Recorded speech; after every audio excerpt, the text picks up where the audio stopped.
Namazın neçə rükət qılınmasıdır? Namazla bağlı Nisa surəsinin 102-ci, 103-cü ayəsinə baxdığımız zaman 2 rükət olduğunu görürük. Və salam, niyə biz çətinləşdirdik? Bu yalandır və bunu deyən cahildir, savadsızdır və ya qərəzlidir.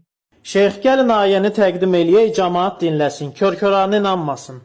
Ayədə səfər və ya döyüş təhlükəsi olanda namazı qısaltmaqdan söhbət gedir. Sonda da deyir ki, təhlükə sovuşduqda namazı tam qılın. Yer üzündə səfərə çıxdığınız zaman kafirlərin sizə zərər yetirəcəklərindən qorxarsınızsa, namazı qısaltmanıza görə sizə günah gəlməz. Sən səhabələrinin arasında olub, onlara namaz qıldırdığın zaman, onların bir dəstəsi səninlə birlikdə namaza dursun, silahlarını da özləri ilə götürsünlər.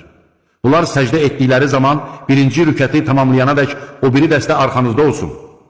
Sonra namazını qılmamış digər dəstə gəlib səninlə birlikdə namaz qılsın. Ehtiyatlarını tutsunlar və silahlarını da özləri ilə götürsünlər. Kafirlər istərdilər ki, siz silahlarınızdan və əşyalarınızdan xəbərsiz olasınız və onlar da bir həmlədə sizi məğlub etsinlər. Namazı bitirdikdən sonra ayaq üstə olanda da, oturanda da, uzananda da Allahı yad edin. Təhlükə sizdən soğuşduqda isə namazı lazımı qaydada qılın. Çünki namaz möminlərə müəyyən olunmuş vaxtlarda vacib edilmişdir. Hər danışan lazımdır bu asman. Müsəlmanların arasında şübhə yaymaqla məşğuldur. Vəssalam.